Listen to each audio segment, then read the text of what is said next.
Road trip ഇഷ്ടപ്പെടാത്ത ആരും തന്നെ ഉണ്ടാവല്ലോ. മലയാളികൾ അധികം വരാത്ത ടർക്കിയിലെ ഒരു സ്ഥലത്താണ് നിൽക്കുന്നത്. ഒരു ഗംഭീര സർപ്രൈസ് ആയിട്ടുള്ള സ്ഥലമാണ്. അതിന്റെ പേരൊന്നും നമ്മൾ പറയുന്നില്ല. ഈ ഒരു സ്ഥലം മാത്രമല്ല, നമ്മൾ കാപ്പഡോക്കിയയിൽ പോയിട്ട് എയർ ബലൂൺ എടുക്കുന്നുണ്ട്. ലൈക്ക ഹോളിഡേയ്സിന്റെ സെപ്റ്റംബറിലുള്ള ഈ ഒരു ട്രിപ്പിന്റെ എക്സാക്ട് ഡേറ്റ് ഫിക്സ് ആയിട്ടില്ല. ഇന്ന് വരെ ആരും കൊടുക്കാത്ത കാരണം എന്ന് വെച്ച് കഴിഞ്ഞാൽ ഇത് നമ്മൾ വളരെ കസ്റ്റമൈസ് ചെയ്തിട്ട് എക്സ്പീരിയൻസ് ചെയ്തിട്ടാണ് ഈ ഒരു പാക്കേജ് കൊണ്ടുവരുന്നത്. നിങ്ങളിപ്പോ വിചാരിക്കുന്നുണ്ടാവും ഈ ഒരു ട്രിപ്പിന് എങ്ങനെ ബുക്ക് ചെയ്യാന്നുള്ളത്. കാരണം ഡേറ്റും അറിയില്ല, പ്രൈസും അറിയില്ല. പക്ഷേ ആ ഒരു അറിവില്ലായ്മയാണ് ഈ ഒരു ട്രിപ്പിന്റെ ഏറ്റവും വലിയൊരു എക്സൈറ്റ്മെന്റ് എന്ന് പറയുന്നത്. അമ്മാതിരി ഒരു ഗംഭീര പാക്കേജ്, അതും ഇൻക്ലൂഡിങ് റോഡ് ട്രിപ്പ്. പിന്നെ ഇസ്താംബൂളിലെ ഫുഡ് കഴിക്കാന്നൊക്കെ പറയുകയാണെങ്കിൽ നിങ്ങളെ ശരിക്കും ഞെട്ടിക്കുന്ന രീതിയിലുള്ള ഫുഡാണ് നമ്മളെല്ലാം ട്രൈ ചെയ്യിപ്പിക്കുന്നത്.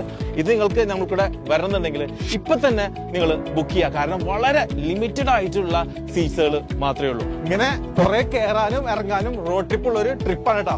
അപ്പൊ അടിച്ച് കേറി വാ മക്കളെ.